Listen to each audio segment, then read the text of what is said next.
sa ating pong pag-aaral ng salita ng Diyos. At pinamagatan ko po itong Back to Basics. Back to Basics. At ito po ay sermon series sa 1 John. Okay, sa first epistle ni Apostle John. Okay, at para po sa hapon na ito, part 1 ng ating pong pag-aaral at ang ating pong text ay sa 1 John chapter 1 verses 1 to 4. 1 John chapter 1 verses 1 to 4. Babasahin ko po mula sa ang bagong ang Biblia.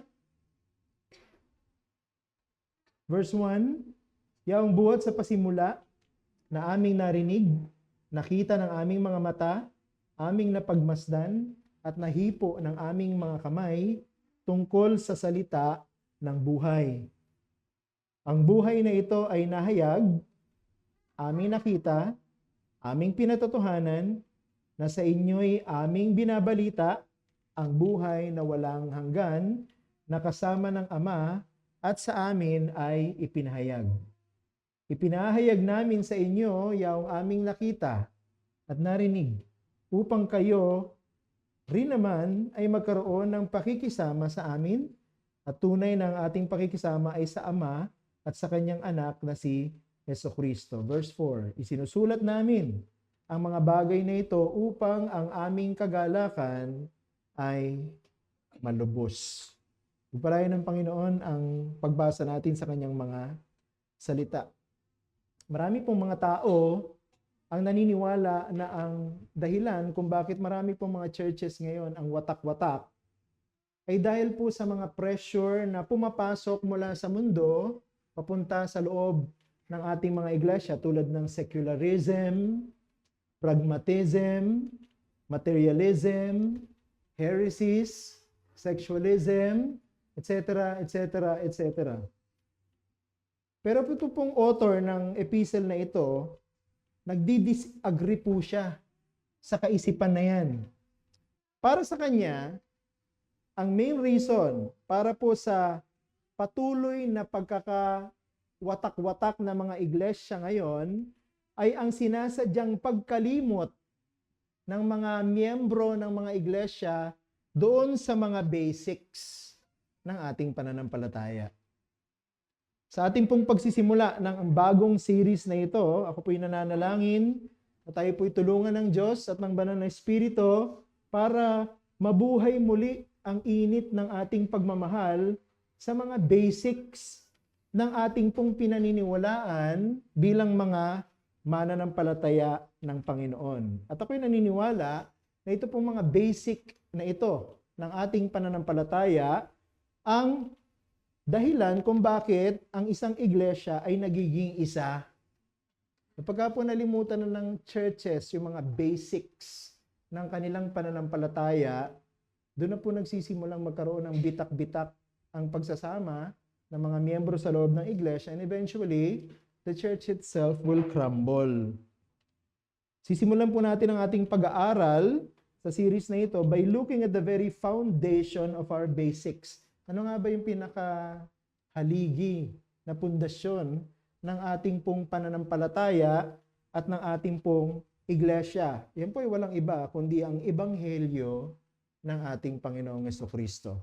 Gusto kong i-summarize ang ating pag-aaral ngayon this way, at gagawin din po natin ito na message natin para sa pag-aaral na ito. The Lord Jesus Christ is the gospel. And we must proclaim it to the whole world, for it is the only message that offers what all sinners need.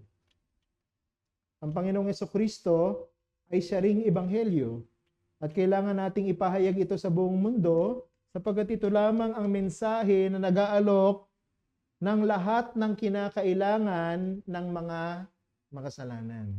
So, dalawang bagay po yung gusto kong bigyan ng diin from these 4 verses. At tinatawag din ng prologue to the Epistle of John. Number 1, the attestation of the word of life. And then secondly, the proclamation of the word of life. Simulan po natin sa unang mahalagang punto, the attestation of the word of life. na marami po ng mga scholars ang nagkakaisa sa kanilang paniniwala na ang author po ng epistle na ito ay walang iba kundi si Apostle John. Yung apostle na isa sa mga unang nakasama ng ating Panginoong Jesucristo, the apostle who is also referred as the beloved apostle. Yung pong apostle na pinagbilinan ng Panginoong Jesucristo ng kanyang ina na si Maria nung siya ay namatay doon sa krus, doon sa Kalbaryo. One of the closest friends and a disciple of the Lord Jesus Christ. At ang isa sa mga pinakamatibay na ebidensya na sumusuporta sa paniniwalang ito, maliban dun sa malinaw na pagkakatulad ng style ng pagsulat, doon sa Gospel according to John, diba, yung pang-apat na aklat sa Bagong Tipan, at dito po sa sulat na ito, yung unang sulat na ito ni Apostol Juan, ay yung pong paraan kung papaanong sinimulan ang sulat na ito. Pansinin nyo, sinabi po dun sa verse 1, yaong buhat sa pasimula tungkol sa salita ng buhay. Ngayon, kung titingnan nyo pong mabuti, yung umpisa na yan, katulad yan ng pagsisimula ng Gospel according to John. Doon sa John chapter 1 verse 1, ganito po mababasa ninyo, sa simula ay ang salita, at ang salita ay kasama ng Diyos, at ang salita ay Diyos. Kung i-analyze mo mabuti, hindi mapapagkamalian yung similarity ng introduction ng 1 John at saka ng book of John. Now, kung naniniwala tayo ng author ay si Apostle John, then hindi tayo mahihirapang paniwalaan din na yung tinutukoy ni Apostle John na salita doon sa verse 1 ng 1 John ay katulad din ng tinutukoy na salita doon sa verse 1 ng John chapter 1. So, parehas po sila na tinutukoy dito po sa unang talata na ito. At ano po yun? Ang salita ng Diyos. At ang salita ng Diyos na ito ay siya ring salita ng buhay. At dun sa book of John, mas pinaliwanag pa niya kung sino yung salita. Sabi niya, ang salita na yan ng Diyos ay ang anak ng Diyos. Sapagkat itong salita ng Diyos ay nagkatawang tao. Dun sa John chapter 1 verse 14. Nakasulat po doon. At naging tao ang salita at tumahang kasama natin. Kaya yung pong salita ng buhay ay salita ng Diyos, at yung pong salita ng Diyos ay walang iba kundi ang ating Panginoong Jesucristo, ang anak ng Diyos na nagkatawang tao. Now let us consider this more carefully by looking at the identity of this word and then consider its veracity. So unahin muna natin the identity of the word of life. Now, scholars are divided as to the identity of this word of life. In the original, John used a neuter pronoun to refer to this word of life. So sa English translation, ang ginamit po dyan, that, no? Hindi who eh. Ang ginamit na pronoun, that, no? Neuter yan. Now, dalawang grupo yung nag-interpret. Bakit neuter yung ginamit ni John? Bakit hindi masculine? No? Bakit neuter yung ginamit niyang pronoun? Sabi ng isang grupo, itong neuter pronoun na ito na tumutukoy sa word of life refer to the message that gives life. So kaya daw neuter kasi ang tinutukoy nung salitang yaan ay yung pong mensahe patungkol sa buhay. At ano po yung mensahe na yon? Wala nang iba kundi ang mensahe ng Ebanghelyo. The message of the gospel. At ito pong message of the gospel na ito ay nag-aalok ng buhay na walang hanggan sa kanila na mananampalataya sa ating Panginoong Jesucristo. Ngayon kung tatanggapin mo yung view na yan, na kaya neuter kasi tinutukoy ay yung gospel, meron din pong strength yung view na yan. Ano? Hindi ko po i-deny ang possibility na tama din naman yung pong interpretation na yan. Pero meron po kasing second interpretation At itong second group na ito, ang kanilang pagpapaliwanag para sa akin ay more convincing. At ano po yun? Ang kanilang paniniwala, kaya ginamit ni John yung neuter na pronoun na that. Sa Tagalog, ang ginamit yata, yaon. No? Yaon. Ay dahil ang tinutukoy po nito ay walang iba kundi ang Panginoong Hesukristo, ang anak ng Diyos. May mga salita po na ginamit si Apostle John dito para i-identify yung pong salita ng buhay, at ang lahat ng mga ginamit niyang salita dito ay tumutukoy sa isang persona, sa tao, hindi po sa isang neuter na message lamang, kundi isang person. Tingnan niyo po dun sa verse 1. Sabi diyan, na aming narinig. Hindi lang nila narinig, nakita ng aming mga mata, aming napagmasdan, at, ito pa pinakamatindi, nahipo ng aming mga kamay. Diba? Kaya ako mas convinced ako dun sa second interpretation na ang tinutukoy po ng pronoun na that ay ang persona ng ating Panginoong Hesukristo. Pero ako naniniwala na pwede mong paghaluin yung unang view at saka yung pangalawang view. Kasi ginagawa kasi ng iba, pinagbabangga yung mga magkaibang view. Ako naniniwala ko pwede mo siyang i-harmonize. Paano natin i-harmonize yung view number 1 at saka yung view number 2? We can believe that John is referring here to both the person and the message of life. Hindi mali na tukuyin mo yung mensahe ng Ebanghelyo tungkol sa buhay. Hindi rin masama na tukuyin mo na yung salita ng buhay na yun ay walang iba kundi ang ating Panginoong Hesukristo. Pwede mo silang pagsamahin. We cannot put a dichotomy between the two. Ako naniniwala na ang mensahe tungkol sa buhay ay ang Panginoong Hesukristo na anak ng Diyos.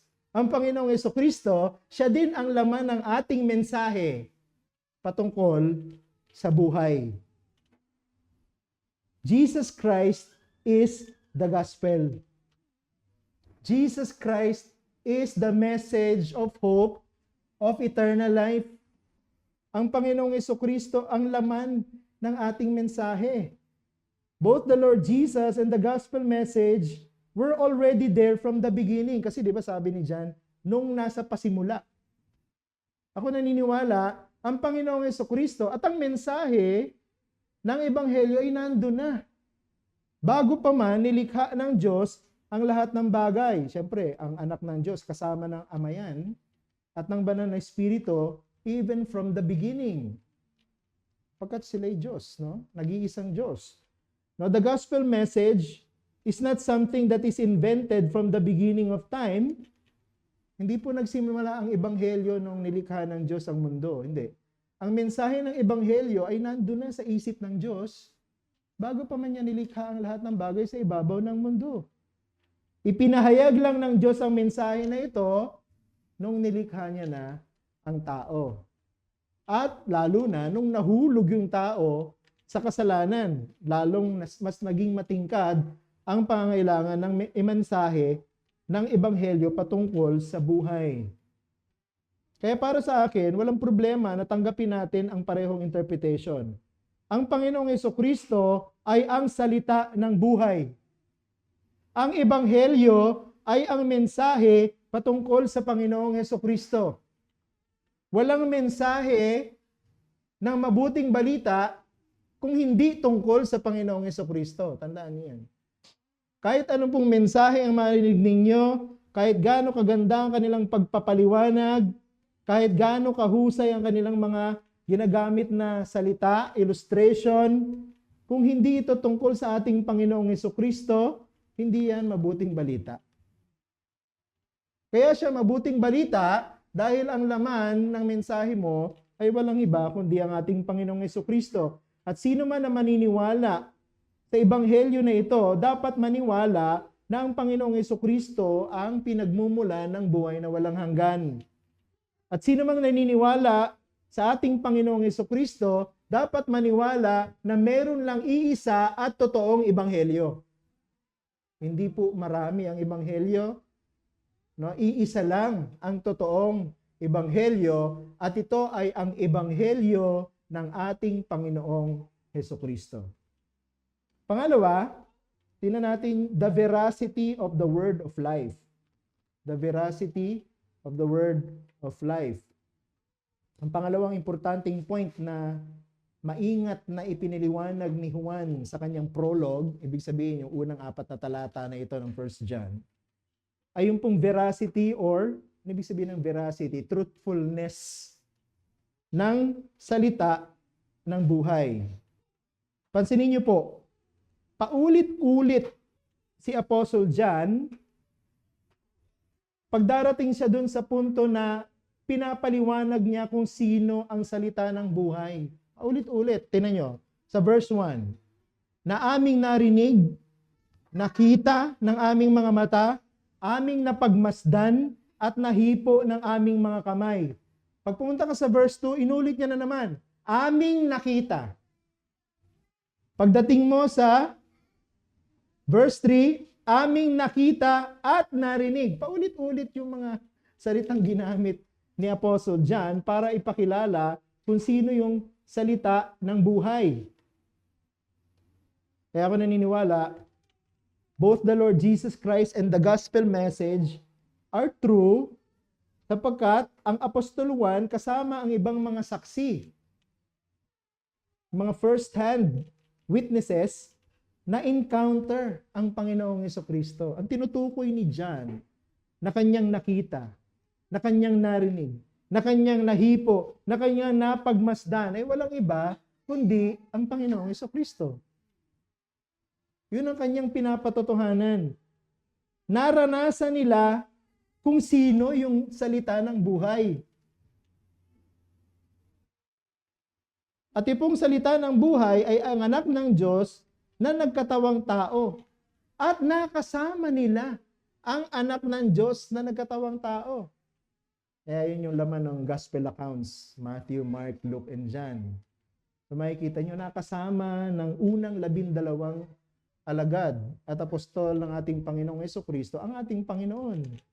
Nakasama nilang kumain, nakasama nilang matulog, nakasama nilang maglakbay, narinig nilang nangaral, nakita nilang nagpagaling ng mga may sakit, at marami pang mga patotoo na na-encounter nila ang anak ng Diyos na nagkatawang tao. At hindi lang nila na-experience personally ang Panginoong Jesucristo, nakita rin nila ang epekto ng Panginoong Jesucristo sa ibang tao. Bakit? Kasi nagliligtas ang Panginoon ng ibang tao. Diba? Iniligtas niya yung ibang mga pinagaling niya. Diba? Yung ibang binuhay niya mula sa mga patay ay nanampalataya sa Kanya. Hindi lang nila naranasan ang salita ng Diyos na nagkatawang tao na nagbibigay ng buhay na walang hanggan. Nakita din nila ang Panginoong Jesucristo nagbibigay ng buhay na walang hanggan sa ibang tao. At yun yung kanilang pinapatotohanan dito. Yun yung sinasabi nilang totoo ang Panginoong Jesucristo na anak ng Diyos. At totoo rin naman na siya ang nagbibigay ng buhay na walang hanggan. Ang mahalaga po itong katuruan na ito sapagkat later on sa ating series, maiintindihan natin na nahahagip ni Apostle John ang isa sa mga heretical controversy sa panahon na ito na kung tawagin ay Gnosticism. Ang Gnosticism po ay isang katuruan na nagpipilit na hindi po pwedeng magkaroon ng kaugnayan ang Diyos sa laman. Sapagkat naniniwala sila na yung laman ng tao ay makasalanan. Therefore, dahil makasalanan ng laman, hindi siya pwedeng magkaroon ng kaugnayan sa Diyos. Kaya hindi sila naniniwala na ang Diyos ay nagkatawang tao. Dahil hindi pwedeng magkaroon ng kaugnayan ang Diyos sa laman ng taong makasalanan. Kaya naniniwala sila na maaring nakikita nila ang Panginoong Jesucristo, pero hindi totoo yung kanyang laman. Ang tawag nila doon, phantom. No, hindi po totoo na ang Panginoon ay phantom na nakikita mo lang yung image, pero pag hinawakan mo, lulusot yung kamay mo, kapagkat wala naman siyang totoong body. Yun po yung problema ng Gnosticism. At mababalikan natin ito sa mga susunod na chapter sa ating pag-aaral sa series na ito. Naniniwala po ang apostol at ang mga naunang mga witnesses ng Panginoong Jesucristo at kanila pong inexpose ang heresy ng Gnosticism by testifying na ang anak ng Diyos ay ang salita ng buhay at siya ay totoong nagkatawang tao. Kaya paulit-ulit yung description na hawakan, nakita, narinig, nahipo, and so on and so forth. Kasi sinasabi nila, totoo na ang Panginoong Jesucristo ay nagkatawang tao. Paulit-ulit yung description which involved all of the human senses. Pansinin ninyo, lahat ng human senses ginamit dyan para i-describe yung katotohanan na ang Panginoong Jesucristo ay may totoong laman or nagkatawang tao. This truth also applies to the gospel. Bakit? Nagiging totoong ebanghelyo dun sa mga taong nakaranas nito sapagkat nakikita natin ang epekto sa kanilang buhay. Nagbabago sila, nagiging banal sila, lumalakad sila sa katuwiran, at naglilingkod sila sa Diyos. Ngayon ang tanong, paano natin i-apply ang mga katotohanan na ito sa buhay natin ngayon? The identity of the word of life is directly connected to the veracity of its message. Sino yung salita ng buhay? Ang Panginoong Jesucristo, na siya ring mensahe ng Ebanghelyo, ay may kinalaman sa katotohanan ng mensahe na ito. Hindi po tayo naniniwala sa isang Ebanghelyo na walang kinalaman sa Panginoong Jesucristo. Kung ang salita ng buhay ay hindi ang Panginoong Jesucristo, wala na po tayong unique message na ipinapangaral sa mundo. Di parang yung gospel natin, katulad lang ng mga naririnig natin na sinisigaw ng mga tao sa nagrarally sa kalsada. Yung gospel na pinaniniwalaan natin, walang pinagkaiba dun sa mga pinaniniwalaan ng mga atheist. Hindi unique ang gospel natin. Unique ang gospel natin sapagkat ang salita ng buhay na tinutukoy dito ay ang Panginoong Jesucristo na nagkatawang tao. Ang ebanghelyo po ay magiging mensahe ng pag-asa kung ito ay tungkol sa Panginoong Jesucristo. Kaya po tayo dapat nag-evangelize dahil naniniwala tayo na yung mensaheng dala natin ay patungkol sa Panginoong Jesucristo at siya lang ang pwedeng magbigay o mag-alok ng buhay na walang hanggan sa mga kasalanan. Kaya yung mensahe natin, pinagpapala at ginagamit ng Diyos para ma-convert, ma-born again yung mga makasalanan na nakapapakinig nito. Totoo ang ating ebanghelyo kung ito ay tungkol sa Panginoong Jesucristo na salita ng buhay. Okay? Punta po tayo sa ating pangalawang major point, the proclamation of the word of life.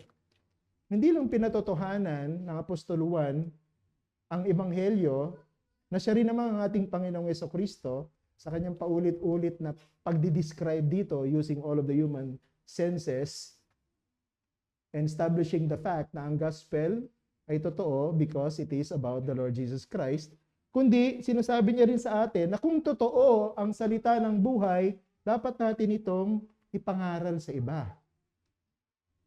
Ang salita ng buhay na tinutukoy diyan dito sa verse 1 ay ang ating Panginoong Jesucristo, at kung ang salita ng buhay ay ang Panginoong Jesucristo, hindi po siya pwedeng tao lang. Yun naman yung other extreme. Sasabihin, nahipo, nakita, di ba? Nayakap ng mga apostol. Tao lang ang Panginoong Jesucristo. Di ba meron ding turo na ganyan, na hindi Diyos si Kristo, tao lang. Yun naman yung sobrang extreme naman din sa kabilang panig. Hindi po pwedeng ang Panginoong Jesucristo ay tao lamang kung siya ang tinutukoy ni Juan dito na salita ng buhay. Bakit? Dahil sabi niya, ang salita ng buhay ay nandun na sa pasimula. Diba sinabi niya sa verse 1? Nandun na sa pasimula. When John said that the word of life is from the beginning, ang sinasabi po niya diyan ay simple. Ang salita ng buhay ay Diyos. Okay, ulitin ko yan ha. Pakinggan po natin mabuti. Kung tinutukoy ni John dito na ang tinutukoy niya ay salita ng buhay na nandun na sa pasimula, ang ibig niyang sabihin, ang salita ng buhay na ito ay Diyos. Ang interpretation po na ito ay nagko-complement sa John chapter 1 verse 1. Sinulat din ni John na nagpapatunay na ang salita ng Diyos ay Diyos. Di ba sabi niya doon, ang salita ng Diyos ay Diyos. Ang salita ng Diyos ay nasa pasimula. Di ba? ang salita ng Diyos ay Diyos. Paulit-ulit si John. Dun sa John chapter 1 verse 1. Kaya most scholars prove na ang tinutukoy dito ni John na salita ay Diyos. At ang totoo niyan, babalik pa tayo sa Genesis chapter 1. Marami pong scholar naniniwala na hiniram ni John yung kanyang expression na ang salita ay nandun na sa pasimula doon sa Genesis. Saan? Genesis 1:1. Ano sabi sa Genesis 1:1? Nang pasimula, nilikha ng Diyos ang langit at ang lupa. Nang pasimula, nilikha ng Diyos ang langit at ang lupa. Hindi po pwede magkaroon ng simula ang Diyos. Bakit? Sapagkat siya ang lumikha. Ibig sabihin, siya ang simula ng lahat ng bagay. Now, what is the implication of this? Kung ang salita ng buhay na tinutukoy ni John sa 1 John chapter 1, verse 1, na siyang pinakapuso ng ating mensahe, ay Diyos, dapat lang na ipangaral natin yan sa mundo. Diba?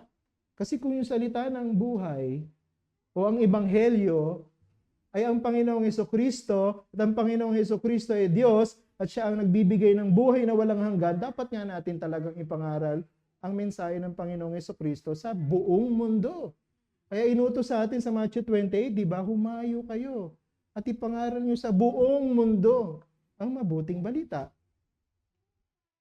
Kasi ito lang ang totoong mensahe na pwedeng mag-alok sa makasalanan ng buhay na walang hanggan. Bakit? Dahil tungkol ito kay Hesukristo na salita ng buhay na Diyos.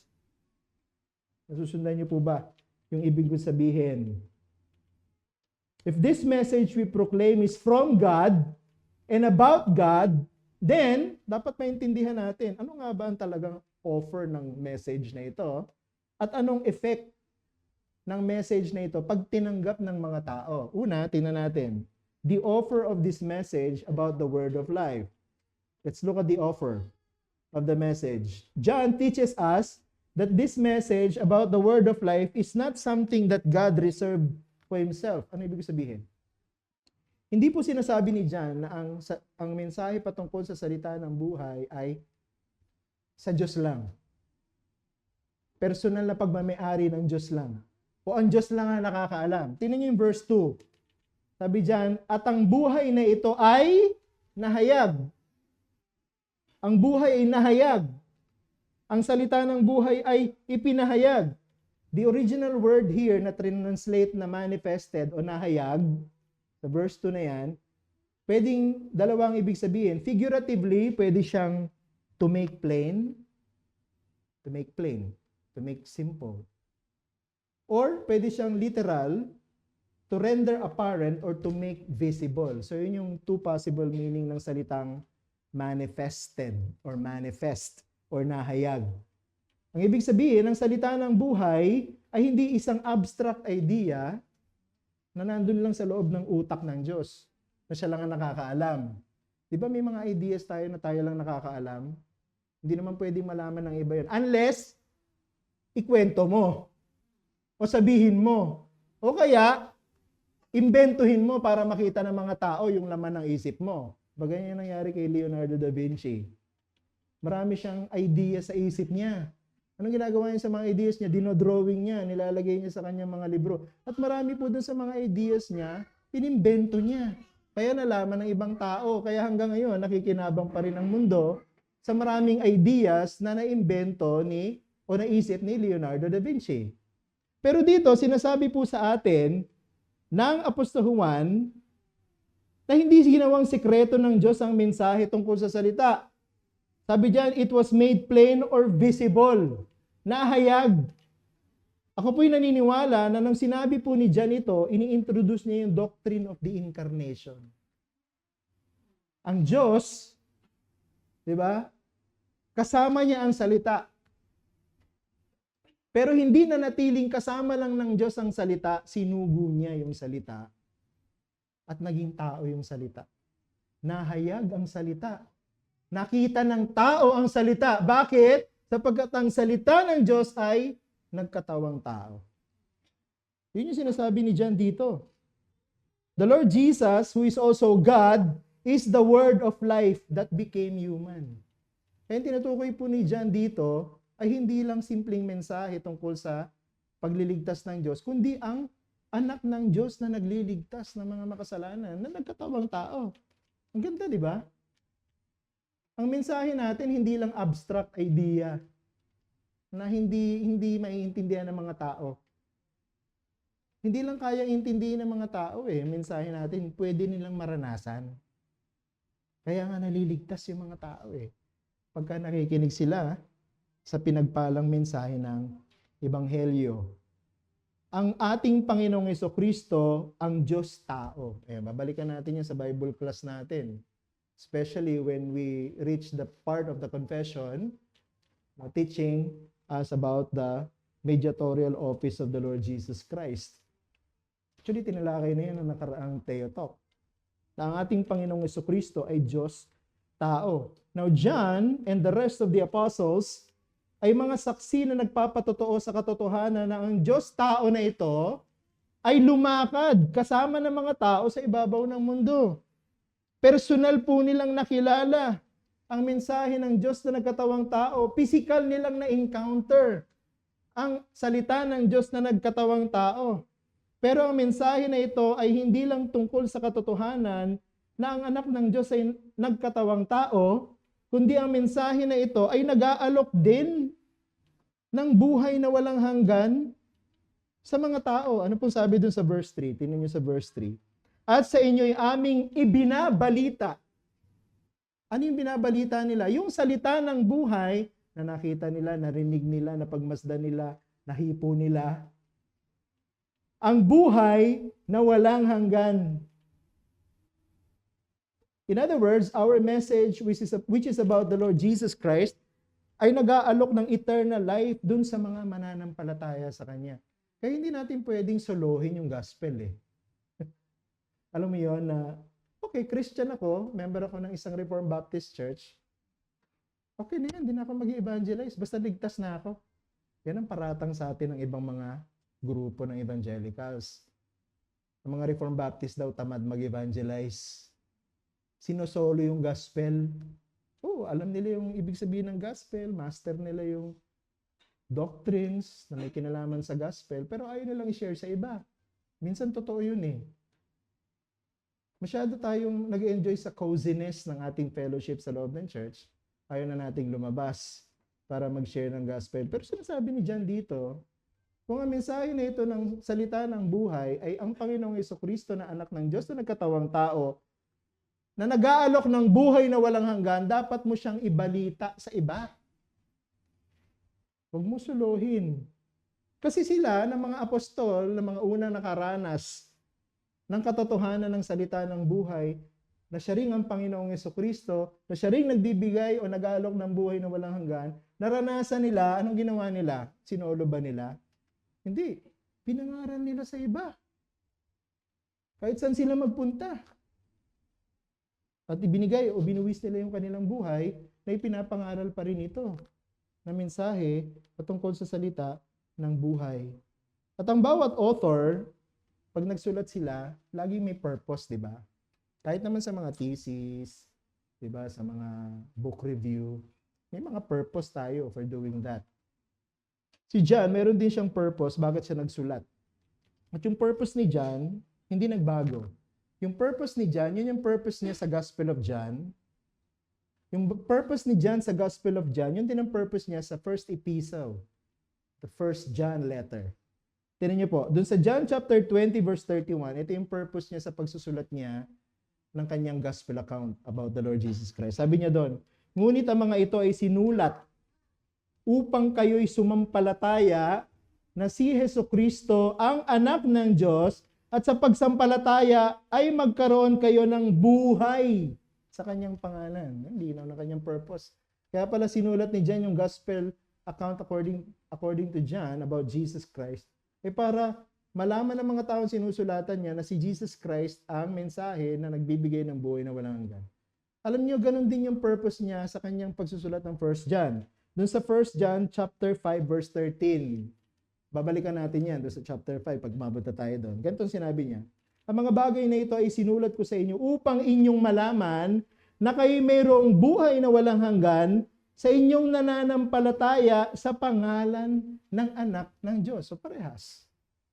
Yung purpose niya doon sa gospel account, yun din ang purpose niya sa 1 John. Isa lang ang bottom line. Ang mensahe ng Ebanghelyo patungkol kay Jesucristo ay dapat ipangaral sa mga makasalanan kapagkat ang mananampalataya sa mensahe na ito, magkakaroon ng buhay na walang hanggan. Kaya po tayo nangangaral ng Ebanghelyo para sabihin sa mga hindi pa Christian, hindi mo kaya iligtas sarili mo. Kaya nga nagkatawang tao ang salita ng buhay ng Panginoong Jesucristo para iligtas ka. Yun yung laman ng mensahe natin. Ngayon, kung pipipilit pa rin ng isang tao, kaya kong iligtas ang sarili ko, sinasalungat niya yung mensahe ng buhay. At hindi siya magiging Christian. Hindi siya maliligtas. Maliban na manampalataya siya, tanggapin niya ang mensahe ng Ebanghelyo na siya ring salita ng buhay na walang iba kundi ang ating Panginoong Jesucristo, anak ng Diyos na nagkatawang tao, ang tanging pagmumulan ng buhay na walang hanggan. Saka lang siya maliligtas. There's no other message. No matter how pleasant it sounds, no matter how convincing its arguments are, no matter how eloquent its presentation is, can offer eternal life aside from the gospel of the Lord Jesus Christ. Kahit nakikinig ka sa isang pastor na napakahusay mangaral, pero ang kanyang mensahe ay hindi tungkol sa Panginoong Jesucristo at hindi ang Ebanghelyo, walang saysay ang kanyang ginagawa. Nagsasayang lang siyang oras niya, nagsasayang lang din siya ng oras ng iba. At hindi natin siya dapat pakinggan. Pangalawa at huli, the effects of this message about the word of life. Anong epekto ng salita ng buhay na ating ipinapahayag na nag-o-offer ng buhay na walang hanggan? The gospel about the Lord Jesus Christ does not only offer eternal life, meron siyang results. And according to John, meron pong dalawang results. Una, they will have fellowship with the apostles and also the Father and the Son. Yung palang salita ng buhay na siyang Ebanghelyo, ang Panginoong Jesucristo na nagkatawang tao, pag pinanampalatayanan pala yan ng isang makasalanan, magkakaroon siya ng fellowship dun sa mga apostles na nabuhay noon at maging sa Ama at sa Anak. Tingnan yung verse 3b. Ang ating text, sabi niyan, kayo rin naman ay magkakaroon ng pakikisama sa amin, o fellowship, at tunay na ang ating pakikisama ay sa Ama at sa Kanyang Anak na si Jesucristo. Yung pong salitang fellowship, sa Greek, ang salitang yan ay koinonia. Narinig nyo na yan. Tagalog, pakikisama o pagsasama. Ibig sabihin yan, having in common. Yan ibig sabihin ng fellowship.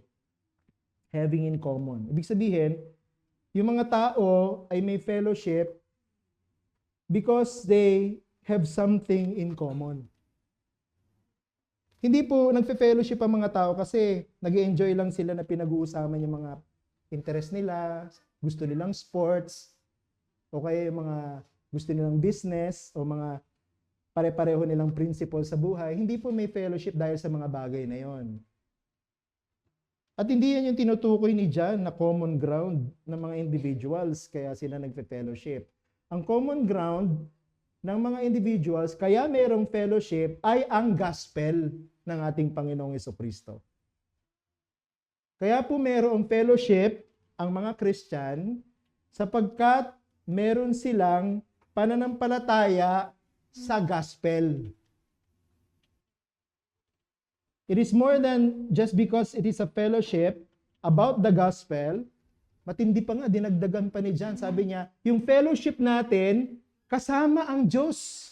Tingnan yung verse 3, sabi niya, ang ating pakikisama ay sa Ama at sa Kanyang Anak na si Jesucristo. Yung palang fellowship na lagi nating binabanggit na salita. Sabi natin, meron po tayong fellowship, mamaya. Abay, malalim palang ibig sabihin nun. Hindi lang pala yun, sabay-sabay tayong kakain. Hindi lang pala yung magkukwentuhan tayo. Ang fellowship pala may kinalaman sa pinananampalatayanan nating iisang gospel at dun sa ating kaugnayan sa Diyos.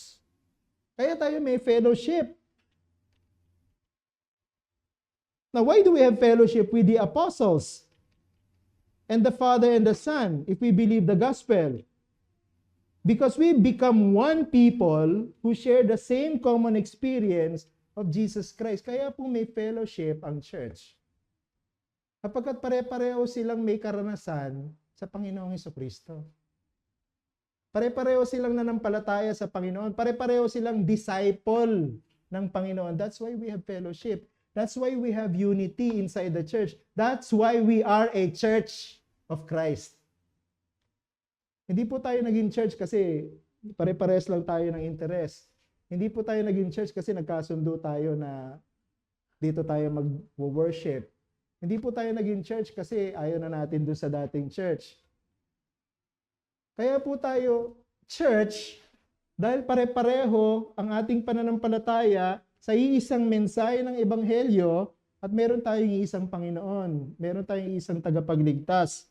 Walang iba kundi ang ating Panginoong Jesucristo.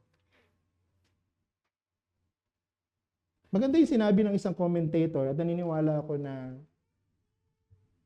ito yung point ni John. Tinagalog ko na para mas madali nating maintindihan. Sabi niya, ito ang pinakapuso ng kaisipan ni Juan at ang layunin ng kanyang pagsulat. Ang pamayan ng Kristiyano ay hindi basta-bastang samahan ng mga taong may magkaparehong simpatsya para sa isang layunin. Hindi rin ito isang akademya kung saan hinahanap ang isang intelektual na pagkakasundo tungkol sa Diyos. O limbawa, pare-parehong doktrina. Hindi ito maaring maging ganoon kababaw. Ang pamayan ng Kristiyano ay isang pakikipag-ugnayan sa karanasan. Ito ay ang sama-samang pamumuhay ng mga taong may iisang karanasan kay Jesucristo. Ibig sabihin, kaya tayo may fellowship kasi pare-pareho experience natin ng salvation. Pare-pareho tayo may faith kay Jesus Christ. Kaya tayo may fellowship. Kaya tayo may unity. Kaya tayo may church. Ibinabahagi nila ang karanasang ito. Hinihikayat nila ang isa't isa na lumago pa rito. At natutuklasan nilang sa pamamagitan nito, sila ay nagsisimulang bumuo ng isang buhay na kakaiba sa anumang uri ng pagsasamang umiiral sa mundo. Kaya ang church, hindi katulad dyan ng Rotary Club. Ang church, hindi katulad dyan ng samahan ng mga senior. Ang church, hindi katulad dyan ng isang basketball team. Ang church, hindi katulad dyan ng, alam mo yun, yung mga samahan ng mga nag-exercise. O ano ba yung tawag sa exercise na sumasayo? Nagsusumba? May mga samahan. Hindi ganoon ang church. Ang church ay nabubuo dahil merong iisang karanasan ng lahat ng miyembro nito kay Jesucristo. Ibig sabihin, lahat sila Christian. Lahat sila disciple of the Lord Jesus Christ. Lahat sila na born again. Yan ang dahilan kung bakit meron tayong fellowship bilang isang church. Nakasama ng mga apostol, kasi yung mga apostol parehas ng karanasan natin eh. Kahit tagal na silang patay, we have fellowship with them. Bakit? Kasi yung mga turo nila sa Biblia, pinananampalatayanan pa rin nating totoo ngayon dahil naranasan nila sa Panginoon yun noon. Ni-record sa Bible, pinag-aaralan natin at ini-enjoy natin, nakikinabang tayo. So we have fellowship with them. And we also have fellowship with God. Bakit?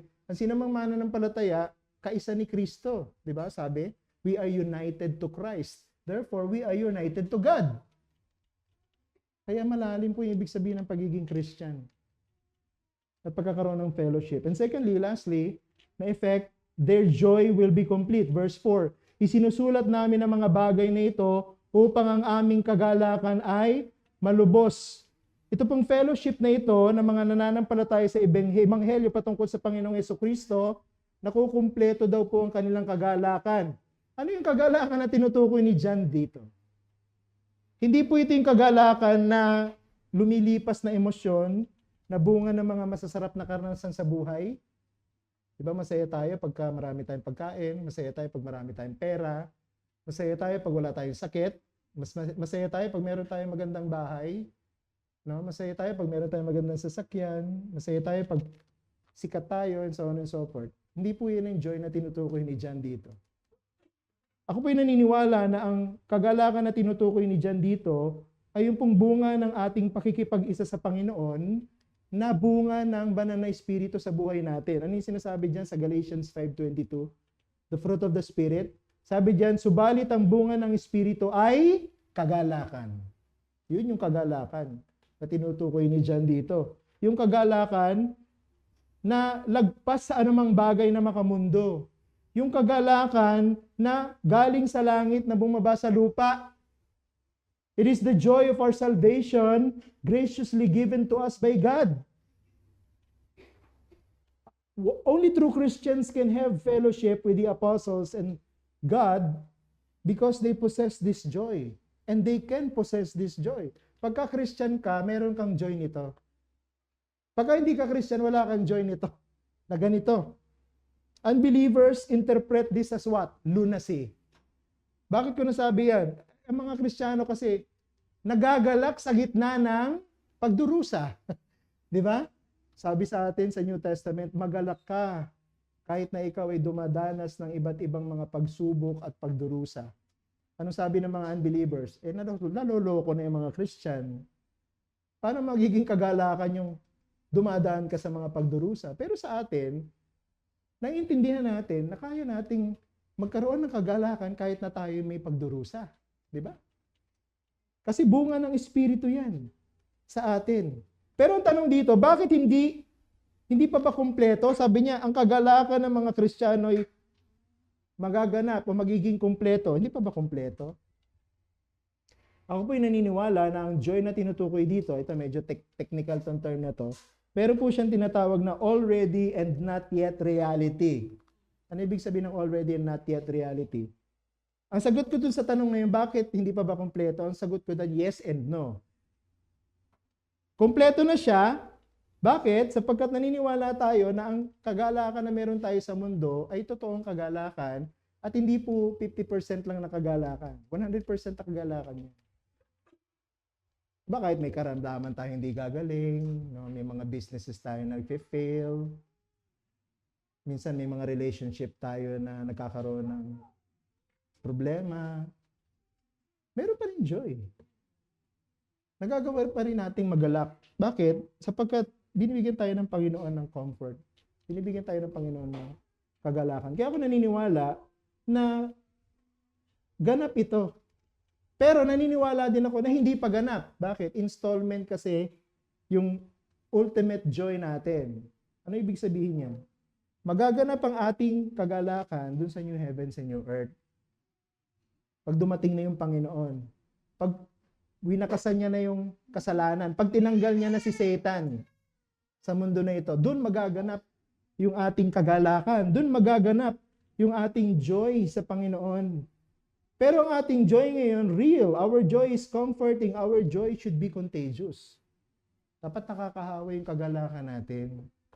Kung ano man yung paniniwala mo, no? Doon sa already and not yet reality na yan. Ngayon, anong implication nito? There is no fellowship without the common beliefs about Jesus Christ and the gospel. Marami po mga attempt ng mga religious groups ngayon na pagsama-samahin yung lahat ng relihiyon. Diba? Makikita mo, nagsasama-sama yung mga born again sa mga Muslim, sa mga Hindu. Pinagsasama-sama nila. Diba? Nagpe-pray sila ng sama-sama. Diba? Merong grupo before na tinatawag na evangelicals together. Hindi ako naniniwala na pwede mag-succeed yun. Bakit? Dahil ang fellowship ay fellowship patungkol sa mga major doctrines ng Bible. Tulad ng si Jesus ay Diyos, si Jesus lamang ang tagapagligtas, walang kaligtasan maliban sa kanyang kaligtasan, inaalok sa pamamagitan ng pananampalataya at ang kaligtasan ito ay biyaya lamang ng Diyos. Yan ang mga major na basis ng fellowship. Kaya hindi pwede magsama-sama yung magkakaibang reliyon. Ang pwede lang magsama-sama, magkaroon ng fellowship, magkaroon ng joyful fellowship with one another, ay yung pare-pareho ang pananampalataya. Kaya kung papansinin ninyo, pinupush ko talaga na tayo bilang isang church, supportahan natin ang ating association. Bakit? Sapagkat ang ating association ay grupo ng mga iglesyang mayroong iisang pananampalataya. Bakit mo doon? Isa sa mga qualification para matanggap ka sa association, dapat nagsusubscribe ka sa 1689 London Baptist Confession of Faith. Ibig sabihin, pare-pareho ngayon yung pinaniniwalaang doktrina. Sapagkat yun ang talagang basis ng joyful fellowship. Yan ang unity ng church eh. Kaya makikita nyo, pinupush ko talaga sa atin ang kahalagahan ng association. Pagkat yun ang tinuturo sa atin ang mga salita ni Juan. A person who professes to be Christian, pero ayaw niyang makasama yung mga tao sa church, is in the wrong place every Lord's Day. Baka hindi ka Christian, ayaw mo yung mga kasama mo sa church, galit ka sa mga kasama mo sa church, malamig yung pakikitungo mo sa mga kasama mo sa church. Sandali lang, bakit ka ba nasa church? Ano ba yung dahilan kung bakit ka nakikipag-isa sa church? Kung nakikipag-isa ka sa church dahil sa iyong parehong pananampalataya, katulad nila, sa kanilang parehong Panginoon, sa kanilang parehong Diyos, dapat masaya ka pagka Sunday nakasama sila. Dapat hindi ka masaya sa mga hindi Christian na nakakasama mo every day. Okay, nag-enjoy tayo kasi may company, nag-enjoy tayo kasi may kasama tayong kumain, uminom ng kape, mamasyal, okay lang yun. Pero hindi yung fellowship, hindi ang unity sa Panginoon. Ang fellowship at ang unity sa Panginoon, yung sa church. Tapos once a week na nga lang yung church, absent ka pa. O late ka pa. Paano mo sasabihin na meron kang joy mula dito sa salita ng buhay na pinanampalatayanan mo if you are not maximizing your time with the people of the church? Hindi po tayo pare-parehong ugali, hindi tayo lahat perfect. Pero hindi ibig sabihin dapat walang joy. Sabi dito, dapat may kagalakan tayo at dapat kumpleto yung kagalakan natin. Bakit? Kasi meron tayong isang pananampalataya, isang Panginoon, isang paniniwala sa isang gospel. Yan ang dahilan kung bakit meron tayong unity sa church. And this is one of the basics. Pag nakalimutan natin ito, magsisimula na mag-crumble ang church. Pag nakalimutan natin ito, magsisimula na maghati-hati ang church, kanya-kanya. At doon sa mga hati-hati niya, maglalagay ng mga binhi si Satan para unti-unti nang magkawatak-watak yung iglesia. And we should not allow that to happen in this church. Napag-pray natin sa pag-aaral natin ng series na ito, ma-revive yung ating understanding ng basics ng ating pananampalataya. Bakit tayo church? Bakit tayo nandito? At ano dapat ang epekto ng ating fellowship sa isa't isa at sa Panginoon? Manalangin po tayo. Aming Ama, maraming salamat sa aming pagpapasimula ng series na ito. We know that this will be a challenging series.